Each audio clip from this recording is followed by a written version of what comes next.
Welcome to the Manifestation Babe podcast. My name is Catherine Zinkina, and I'm a manifestation expert, master mindset coach, and multiple seven-figure entrepreneur. I'm obsessed with helping you achieve everything that you once thought was impossible. If you're looking to massively up-level your life, your finances, your relationships, your productivity and success, then you have come to the right place. My goal in this podcast is to help you see the infinite potential within yourself to be, do, and have anything that your heart desires. Think of this podcast as your weekly dose of mindset development to help you maximize who you are and where you're going. Leave it to me to provide you with the tools, the resources, the strategies, and teachings that you need to manifest a reality wilder than your wildest dreams. I know we're about to have so much fun together, so thank you so much for pushing play today. And now let's begin. Hello, my beautiful souls, and welcome back to the Manifestation Babe podcast. Today, I have an exciting guest, a very exciting guest, who just so happens to be the founder of a 9-figure company. You may have seen her products in your local bathroom, maybe your own bathroom. Poo Pourri. Yes, I'm talking to Poo Pourri's founder, Suzy Batiz, a beautiful, awakened soul who loves to empower others to follow their intuition, get into resonance, release their trauma, and live a turned-on life. If you guys are not familiar with Suzy, she is not only the founder of Poo Pourri, but also now owns a non-toxic household cleaning company. And she recently started to offer digital courses where she shares her wisdom on quantum physics, energy, and manifestation. Ooh, all the good stuff that we are into here at Manifestation Babe. So I initially specifically wanted to interview Suzy to ask her all about what it was like to not to have a business plan. Like Manifestation Babe does not have a business plan. She also does not have a business plan for her now 9-figure, $500 million company. Oh my goodness. And to use her intuition to receive genius ideas, hire the right people, be in the right place at the right time, grow her company into what it is today. But she, of course, over-delivered, and we went into far more topics that I won't spoil here. So you're just going to have to listen to this episode to hear them all. So without further ado, let's dive into this episode with Suzy. Yay. All right. Well, welcome to the podcast, Suzy. How are you doing today? Wonderful. So good. Excited to be here. Yay. Well, thank you so much for coming on here. I just wanted to let you know that you're a huge, huge inspiration for me, someone who has been really diving into my intuition and using it to build my business and really letting my intuition become my business plan. And you have created so much success. I know that a lot of people know your product, Poo Pourri. It's become a household product in everyone's bathrooms, and you've created so much success with that. And you've gone on to creating other businesses as well. Like I know you have a non-toxic household company, and you have created some courses teaching some of the principles that you have learned along the way to other women and men who are interested in learning from you. The thing that stood out to me the most when I initially found you on YouTube around this time last year is how you relentlessly followed your intuition through your entire journey. Can you tell us a little bit about like those early days of business and what led up to you creating your company, and how did your intuition guide you through the process, especially through those initial, very tough rock bottom moments in your life?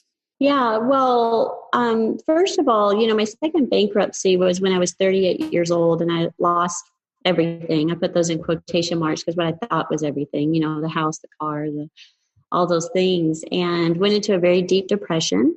And it wasn't until I started really doing my own personal healing. I went on a 4-year sabbatical of really finding happiness within myself and finding wealth within myself, right? I knew where abundance was, and I knew where it resided, and it was within my own being. It had nothing to do with anything external. I'd spent my whole life trying to get things externally because I thought that they were going to make me happy. So I'm sitting at home crying, listening to Gangaji, and I had decided that I was never going to be in business like I was before, at least from that same energetic. Mm-hmm. So I started a course called Inside Out, How to Create a Life You Desire by Going Within, because I knew where abundance was inside. I had 5 women in the course. This was 14 years ago. And no one finished the course. And I remember thinking like, oh, I'm not financially successful the way that they think. So I put that course on the back burner. And then, of course, the idea for Poo Pourri came. And I still, whenever the idea came, I spent 9 months formulating. I had no idea that it would be a business. I just wanted to see if I could make it work. Mm-hmm. So then I made it work. And I knew it was so good, it had to be out on the market. You know, it was like, you know, being pregnant and going, I want to birth this child. But also what I knew is the way I operated in the past, you know, pushing through, clawing, trying to get everything to fulfill me externally. I knew that I wasn't going to operate with those same principles. Because what I say is what's worse than losing everything is losing everything and realize you didn't even like who you were or how you did it in the first place, right? That's so true. It's a whole nother level of misery. Yeah. So what I made a commitment to myself is I would only do things that turned me on and made me happy. Because if I can lose everything at every moment, at least I want to say I've had a good time during the ride.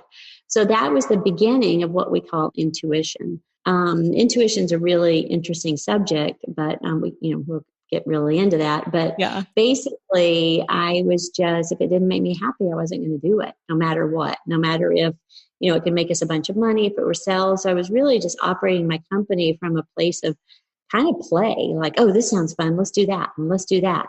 The company's 13 years old. I've never had a business plan ever. Because I don't think about business. What I think about is from creative idea to creative idea and only executing those ones. Not only, I've executed ones in the past that didn't turn me on. And consequently, those didn't work out, you know, usually as well. I really love your perspective of how you call it the luxury of losing everything, because I know that so many people in your position going bankrupt for the second time at 38 years old would never see it as a luxury. They would just think that their life is over. And I'm sure you have had those moments where you just thought, this is the end. It's over. Like there's no point of moving on. Why do you call it the luxury of losing everything? I really love that perspective. Yeah, thank you. And I did. I spent a couple of years in really deep depression, really. And I got down on my knees one day and I told God I'd really abandoned any sort of spirituality, you know, years ago when I was really young, because I was molested and prayed to God every night to, you know, spare my sister. And when I found out she'd been molested too, I was kind of like, F you, God, you know what I'm saying? So then I was just like, I'm going to go on my own. And I had an amazing hypnotherapist that said, you know, your problem is you have no meaning in your life. And I'm like, what are you talking about? You know, I was very arrogant. Like, I had meaning. He says, no, you don't. He gave me the book, The Answer for Meaning by Viktor Frankl. And that started my healing process. I became curious, like, you know, what is the meaning that I have? And I call it the luxury of losing everything because we rarely get those wipeouts or those clean slates. Usually, unfortunately, it takes people those to kind of wake up. Mm-hmm. You know, you'll see a lot of people, either it's a health crisis, it's a, you know, something like that. But really, the luxury came in that I had a clean slate and I was faced with all my shit and I had to face it. There was no running from it anymore. Mm-hmm. So the luxury came in, you know, really having that put in my face and going, wow, here's what you've been up to. How you like it? How's it working for you? And I was able to go, it's not working at all. Okay. And then that began my healing journey. My prayer the whole time during Poo Pourri has always been, show me what this is for, because I'm not interested in money or success. That's not what turns me on. Really, healing and personal transformation is what turns me on. Yeah. Ironically, the more I healed, the more successful I became. I can see how when pursuing success and pursuing money has let you down so many times, at some point you're like, okay, there has to be more to life than just money and success. And a lot of my students, I constantly teach them, like, listen, money is a byproduct of you living in alignment.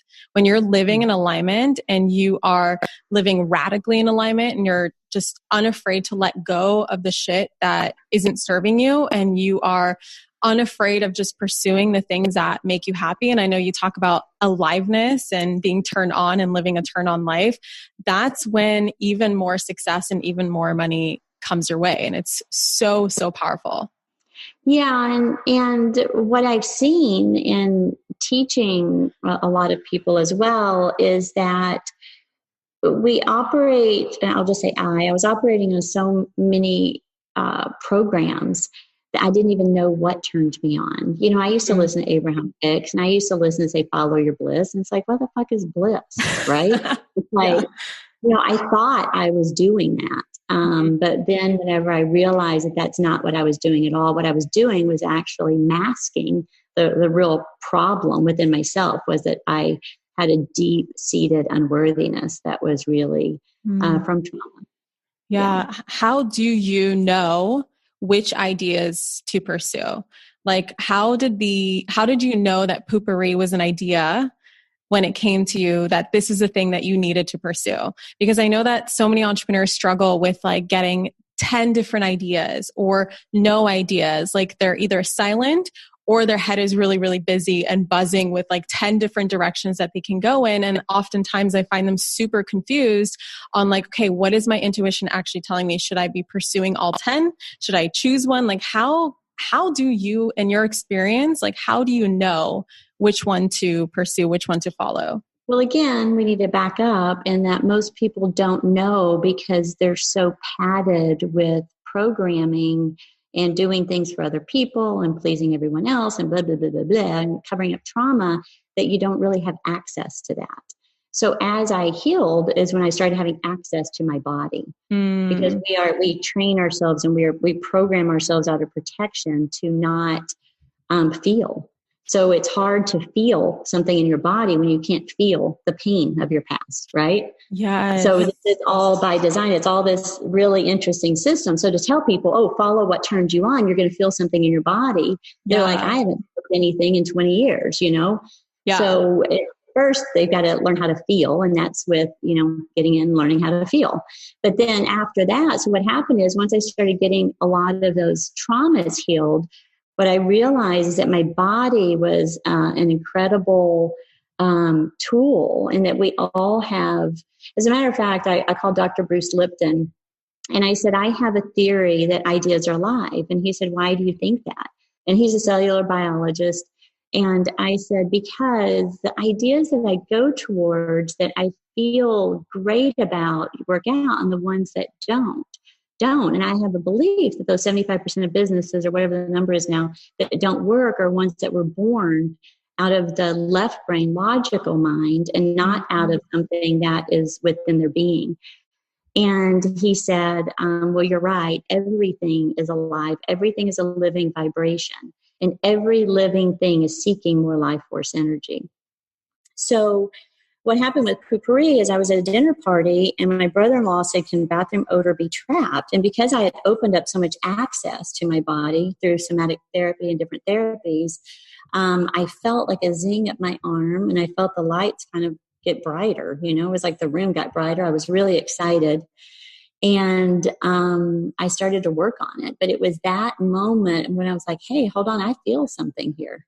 You know, and that's what I started moving towards. And again, I did not have a conscious, rational thought like, oh, I'm going to invent this product and it's going to be a $500 million company. I didn't do that at all. What I did was say, wow, this feels really good. I'm going to go down this trail. And that's what happened. Is I literally felt it in my physical body. Yeah, I can totally relate to that. When I started my company, Manifestation Babe, I was actually in my parents' bedroom trying to build this other business. I was in an MLM around fitness, and I was selling this other company's product. And one day I just got this download, like literally out of nowhere, this voice came in and just said, hey, Catherine, you're going to start your own brand. And this brand is going to be around, teaching women how to manifest their best lives. And it's going to be a lot on inner work and personal development. And this is what it's going to look like. And I just, piece by piece, I felt exactly how you described. The room got brighter. I got super focused. I didn't eat, didn't breathe, didn't drink, didn't use the restroom for a week until I figured out, how do I build a website? what am I selling? How do I build a course? How do I do this? How do I do that? And I just went like crazy at it because I felt that zing. I felt that aliveness that you described. So I love that. For anyone who you keep mentioning, traumas, people who have some traumas that are keeping them from feeling, what are some of the things that you have, gone through, some healing modalities that have been very powerful for you that you recommend for anybody who is having trouble connecting to feeling their body, connecting to that pain that they need to release, and of course, feeling those ideas, especially for female entrepreneurs in their body? Yeah, thank you. And I came about these things very organically. I started as a yoga teacher, and my ex-husband at the time had some lower back problems. And she said, are you thinking about changing your career? And I'm like, what is she talking about? And I realized that she was also a somatic therapist, which is a body-centered therapist. So I started doing somatic therapy very naturally. I didn't know of any other kind of therapy. It wasn't like I was interviewing therapists. I just started doing that therapy. And by grace, fast forward, probably 10 years now, probably 8 years ago, I got my brain scanned by Amen Clinic. And Dr. Daniel Amen, he has a book called Change Your Brain, Change Your Life, or something like that. And he saw PTSD like in this triangle in my brain. I'm like, what do you mean you can see that in my brain? And he said, yeah, this is from childhood trauma. And I said, what do you do about it? And he said that somatic therapy, EMDR, and hypnotherapy were the 3 forms of therapy they've seen that actually make physical changes in the brain, that cognitive behavioral therapy does nothing, that they can see in the physical brain. So that's when I also started looking at the brain as an organ. So I was already doing that by default, but it was really affirmative. So now whenever I teach my courses, I tell people do those 3 types of therapy because we know that they're changing the physical brain. Wow. So it's EMDR, hypnotherapy, and what was the third one? Somatic therapy, SOMATIC, somatic, which is a body-centered therapy. Wow. Yeah, all of those get you back into your body because what happens during trauma is you become all in your mind out of a safety mechanism. You learn to not trust your body, especially if it's sexual trauma. Yeah. So any kind of sexual trauma or if you're in any form of abuse, you learn that it hurts in the body, so you just use your mind. And unfortunately, when you're manifesting, the mind is only one source. If that sort of manifestation worked, then everybody listening to Abraham Hicks would be billionaires living in Hawaii right now. That is so true. But the point is that we have other programs at play. Yes. So I love that you mentioned that so many people get stuck in the mind element, like with Abraham Hicks, if you're just focusing on like thoughts create things and you're ignoring the spiritual connection and the body connection, then you only have 1/3 of the potential in order to create whatever it is that you want to create. Is that what you're referring to when you talk about your trinity of transformation? Because I know you're very focused on mind, body, soul. And I love that you brought up all these things that we can do for our body in order to release these traumas so that we can create the life that we want to create. Yeah, and I'll give you an example. I came about this kind of, again, just naturally. I was suing a $50 billion company because they had knocked my product off. Oh, wow. I was in the lawsuit with them, and they sent over one of their guys to talk with me. And we're sitting across the table from each other. We were doing the table tennis of, well, your turn, you can't win. Well, you can't win, blah, blah, blah. And I don't know what happened, but something just bubbles up out of me. And I just lean over the table, and we were at a restaurant, and I said, hey, we're going to have a very tough conversation. And he said, okay. And I said, when I was 12 years old, I was molested. And someone tried to take something that was mine. And you're trying to take something that's mine. And I'm letting you know that I'm not that little girl anymore. Mm-hmm. And then he left the meeting about 2 minutes later. And what I realized, Catherine, after that was like, wow, this is a much deeper thing than just a lawsuit. So I started working with EMDR on healing those childhood wounds, the little girl that couldn't say, no. And then I started working on the spiritual level, like what's the higher purpose of this lawsuit? So, and I'll just say that I've used that process through a couple of things. Life serves us up the experiences. So when you can't talk about law of attraction without talking about that you attracted the experience. Like you attracted it. So what I do is I go in and go, wow, what in me attracted this, right? What is here for me to heal so that I can actually move on and not keep having those experiences? Because what you'll see, that experience will keep getting served up to you, because it's much more than law of attraction. You know, there's a lot of laws that go on, but basically, so I just intuitively started working through this on a lot of different levels. Okay. Going the physical level, 100 attorneys is only the physical.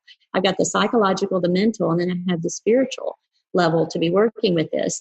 And recently I had a friend, very high profile friend, called me, and she was getting sued by one of her people that had, hired this, like, probably the biggest name in attorneys in America. And she was terrified. Yeah, as she should be. It's a big deal. And I listened to her for a while, and then I said, I need you to really hear me out. You need to practice a trinity of transformation. I said, you've already hired your attorney. She's smart. She already hired her attorneys. I said, but you got to go in and go, what does this experience remind me of from my past? And I could tell she had gritted teeth, like, okay. I go, then you need to look at the higher spiritual. Like, what is this here to show me? Yeah. And I didn't hear from her for a few days. And a few days later, she texts me and she's like, oh my God, this literally has knocked my socks off. I have been dealing with the same experience in multiple versions throughout my life. I said, of course, and you will, because you are attracting the experience, and it will keep getting louder and louder and louder until you pay attention to that. So, what I teach is your external reality is a reflection of your internal reality. And that's all of it. All of your external reality is a reflection of your internal reality. And the only way to shift your external reality is to shift your internal reality. So to learn from these experiences, not to avoid them or fake your way out of, no, I feel great. No, you don't. Go through the pain, go through whatever you got to do, and harvest the nuggets out of it so that you can actually transform. And then you won't be served up those particular experiences again. Yeah. Do you ever find any pushback to that? To what you just said, like you attract all those experiences? Because I feel like a lot of people are so afraid to take radical responsibility for that. And they just have such a hard time believing that they could attract such an atrocious thing that has happened to them in the past. Like, how have you been able, because you've been through a lot of shit, a lot of crap. Like, how have you been able to accept that? And because for me personally, it brings so much freedom knowing that if I could attract this, then I can attract this other thing that it is that I want. And if I just work through this thing and understand how I attracted that, then I can use the same strategy to attract something marvelous, something incredible for my life. I'm curious, what is your experience in that? Like, have you received pushback for that? Or how do people react to that statement when you share it? People get very triggered. Yeah. Because we like our victimhood, Yeah. That is, or I used to like my victimhood. Let's just say that. I won't put that off on everyone else. And we're a society that really are trained that way. There's always some perpetrator out there, And what I know from my own experience is that only in finding my part, now my part could be because of my programming, because of my inheritance, the way my parents didn't talk about their feelings, the way, who knows why, and that's to be discovered. Why would I even have this, that I would attract that anyway? For example, the abusive marriage, what I know 100% is I attracted that because I felt completely unworthy. So what he was doing is actually reflecting back to me in a very physical sense, the own unworthiness that I had inside. So was he the bad guy? I don't know, And that's where I found my freedom, was going in and going, hold on, I see why I was attracted to that relationship. And I also got a lot of personal power with getting out of it. So everything was there for my own evolution. The stuff gets so deep, and this is why, I teach these courses and so in depth. But basically, we live in a world of duality. We have darkness and light, right? That's the way we live within this reality. There is no difference actually in the darkness and light. They're actually equal. The darkness is here to show us the light. So whenever you can look at the darkness, as in darkness is actually just neutral. It's just information. But because of past programming, there are certain pains or certain feelings I don't want to feel. But, one of my, I'm studying with a Taoist monk right now, and he says, you can't dance in the rain if you can't weather the storm. So it's like we can't feel the love or the joy until we felt all the pain. Because then you're never going to get it. Doesn't matter how much money you manifest. You're still not going to be happy. Right. You're not going to feel the money. And what I want is for people to actually feel what they manifest and feel it. And whether that's showing up, for example, this year in COVID, the first quarter, I lost $4 million bottom line. I was going through the biggest heartache of my life. I had 27 hours of surgery during a pandemic. And I just kept doing my work the whole time. And I don't have any pain per se. It was such a fruitful time. A seed is actually buried in the darkness. And it's that darkness that actually we are born in a womb of darkness, right? And then we go towards the light. So the darkness is only here as a reflection to show us the light that's available. I love that. But it depends on how we perceive that. It's like we perceive it as this is dark and this is horrible. It's like, well, is it? Or is it just feedback telling me where I'm out of alignment and I need to clear something up because I don't particularly want to keep going through this experience again.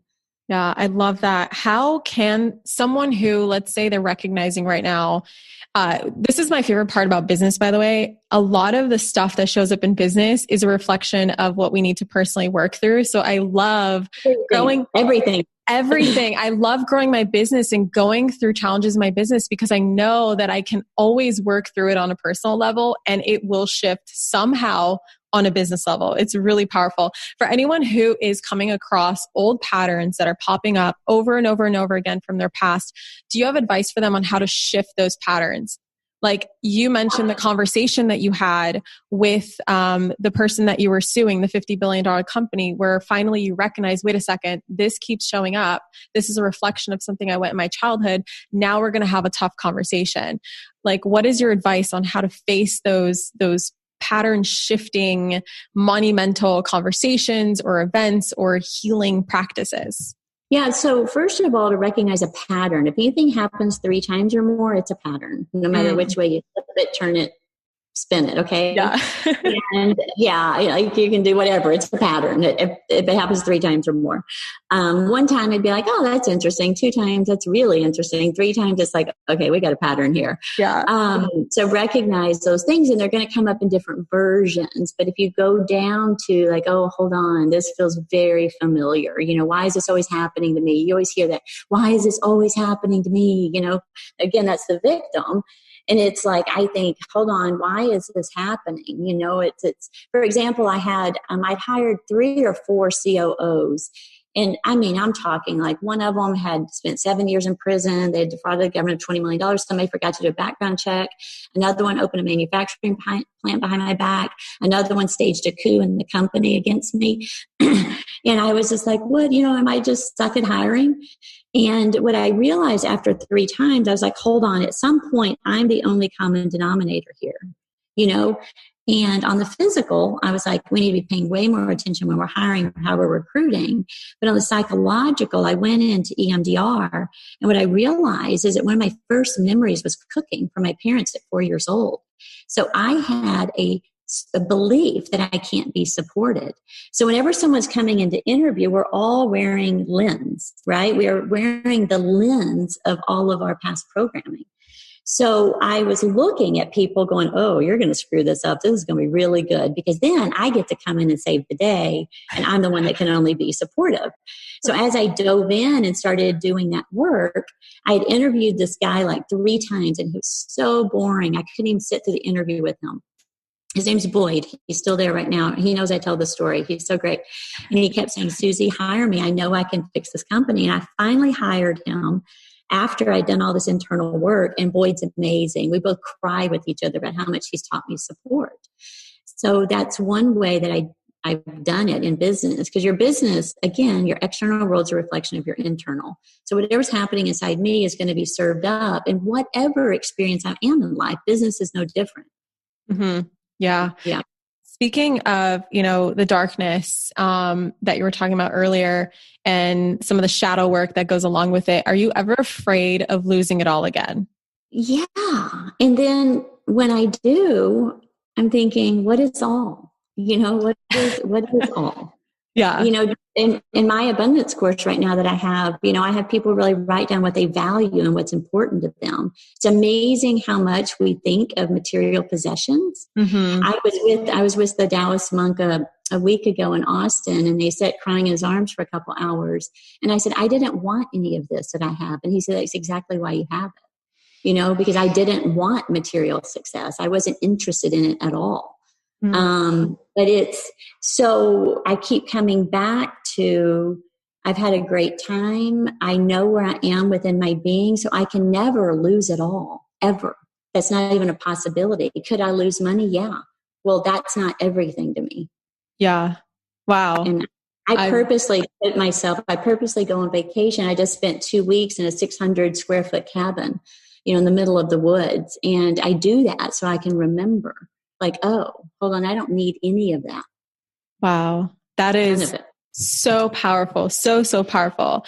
Can we talk a little bit more about some of the quantum physics that you share? I know in your courses and some of your talks, you talk a lot about resonance.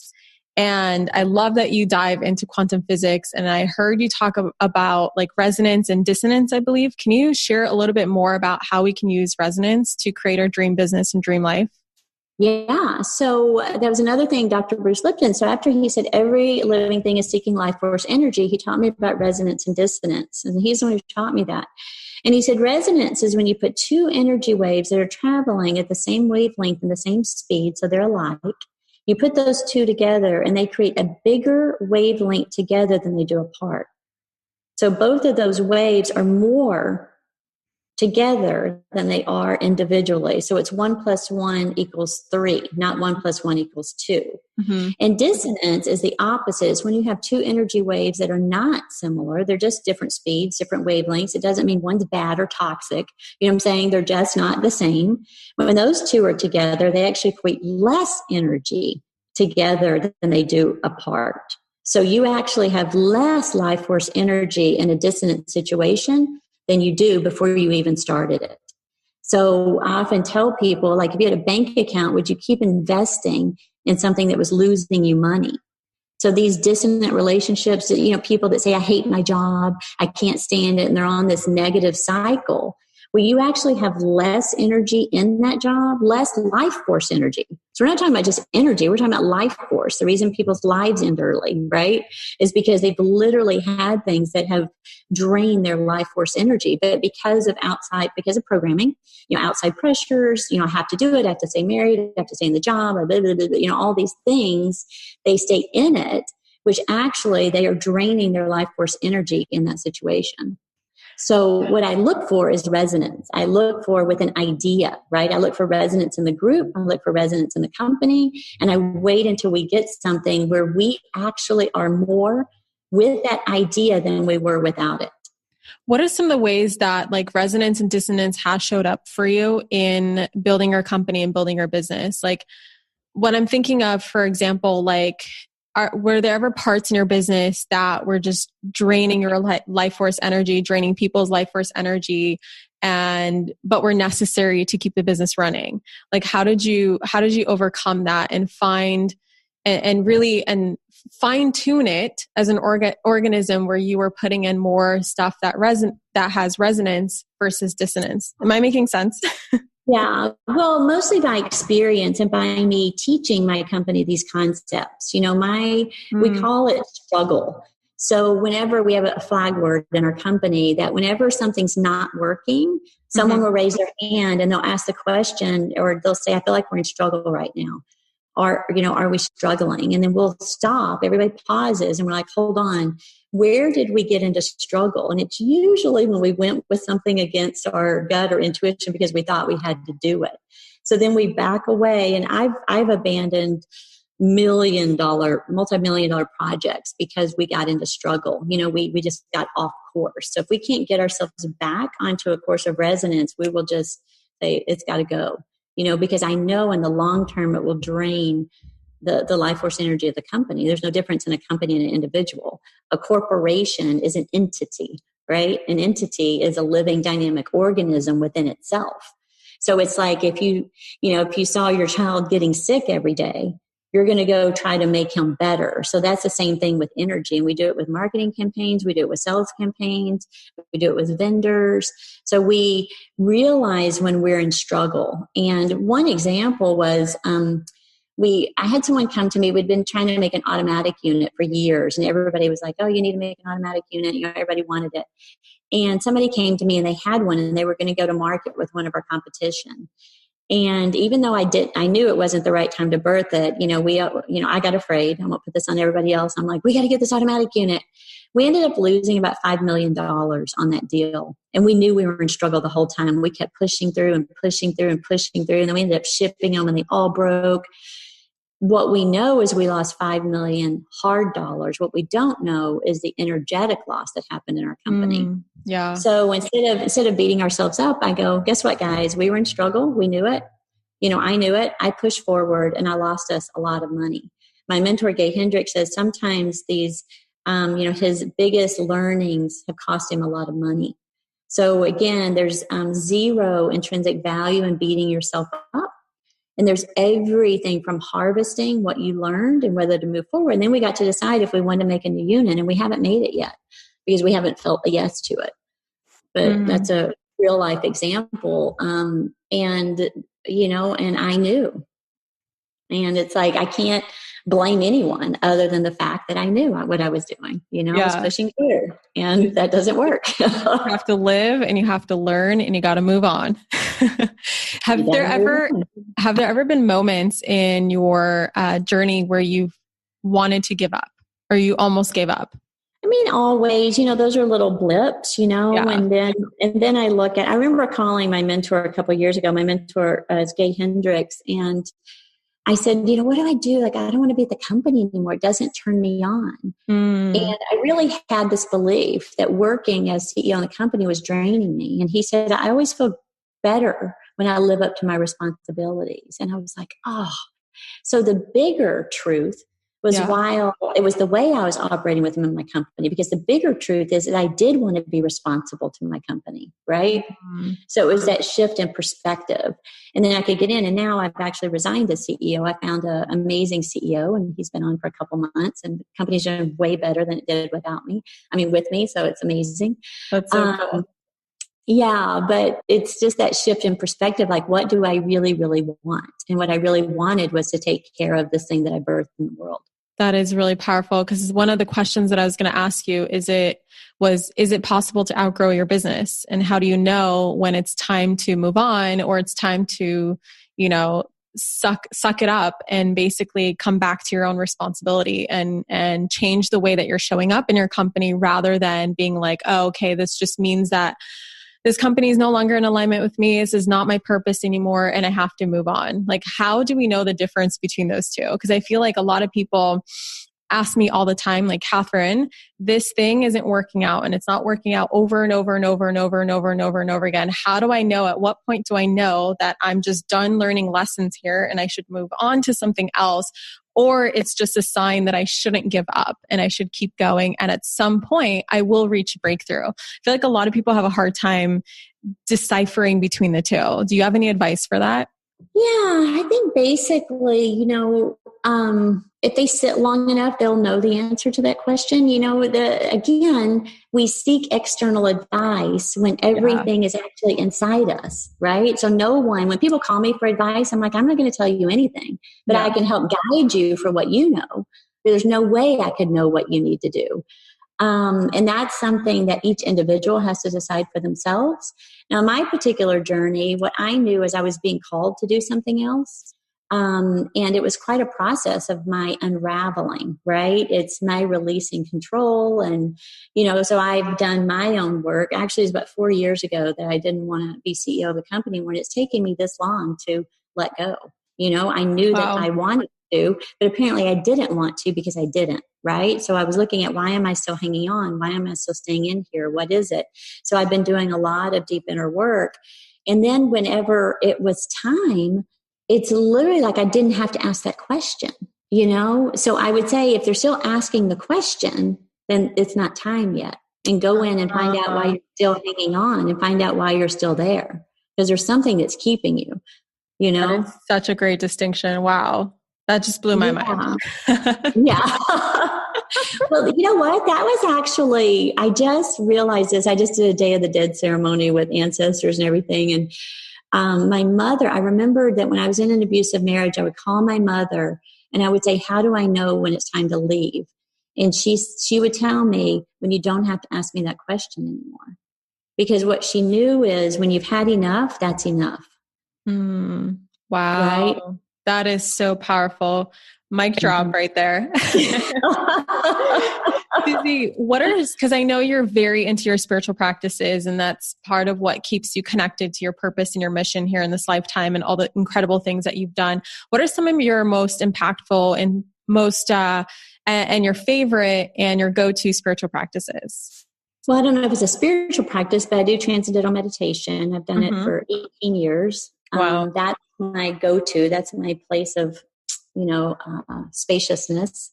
And I don't practice any particular like religion or anything like that. Although I am studying now with the Taoist monk. And I'm super interested in Taoism. But really spirituality, you can go walk in nature and that's spiritual. Anything that brings you back to I love anything that brings me back to realizing that I am more than this flesh and, body. I do, I've talked openly, I do a lot of plant medicines. I have for 13 years. Those things help me, declutter, right? The things that are inside that are holding me back, that bring me back to realizing the oneness. So whatever can do that is what I would do, and it could be petting your cat, I don't know, whatever are those moments where, like when you walk in the woods and it's really hard to be in nature and not realize that you're a part of nature, so talk about abundance, go look at a tree. A tree will teach you everything about abundance. Seriously. I remember it teaches you how to shed, how to die, how to be reborn. It teaches you all that. Yeah. I remember being at my lowest point financially and looking out the window, and all I noticed were these beautiful trees. I was living in Washington State at the time, and all I was looking at these trees, and those trees were just such a symbol to me of abundance and what was possible for me too. And just like leaning into nature at that moment in that stillness of just seeing how those trees are not worried about nutrients or sunshine. They just keep producing more leaves. They keep taking in more carbon dioxide, letting go of oxygen. And I have a biology degree, so I know more of the scientific elements too, like how plants work. But it was just so incredible for me to just notice, like, wait a second. Those trees are part of nature. I'm part of nature. They're abundant. So it's my birthright to be abundant too. Yes.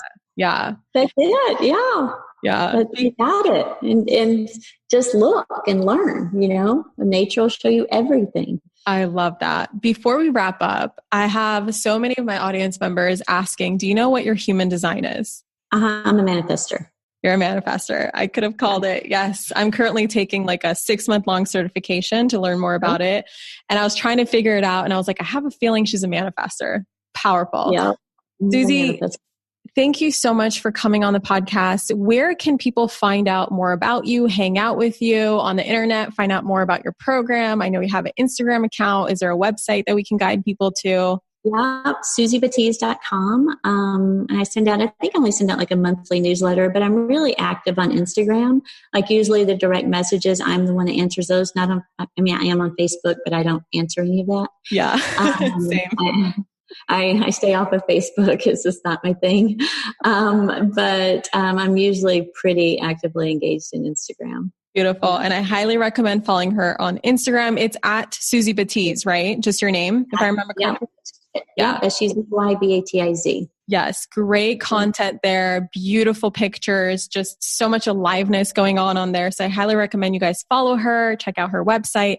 And for those of you who are listening to this episode right now, go ahead and take a screenshot of this episode, upload it to your stories, and tag both I and Suzy at Suzy Batiz and at Manifestation Babe, and let us know what your takeaways and breakthrough moments were. We are super curious to hear about that, and go ahead and send all your love to Suzy for sharing her her gracious, beautiful energy with us. Suzy, thank you so much for being such a light in this universe, such an inspiration to all of us, not just female entrepreneurs, but literally anybody who's chasing their dreams and believing in themselves. And really, anyone who's going through shit right now, just knowing that one day it can totally turn around. It can turn into a success story, and it can turn into, what is it, a $500 million company that Poo Pourri is now? So incredible. So thank you so much for coming on here. I really appreciate you. Oh, thank you. And thank you for all that you do and what you're sharing in the world. You got it. You understand it. It's amazing. Oh, thank you. All right. To all of you guys who are listening, I will catch you in the next episode. Mwah. Bye. Thank you so much for tuning into today's episode. If you absolutely loved what you heard today, be sure to share it with me by leaving a review on iTunes so that I can keep the good stuff coming your way. If you aren't already following me on social media, come soak up the extra inspiration on Instagram by following @ManifestationBabe or visiting my website at manifestationbabe.com. I love and adore you so much and can't wait to connect with you in the next episode. In the meantime, go out there and manifest some magic.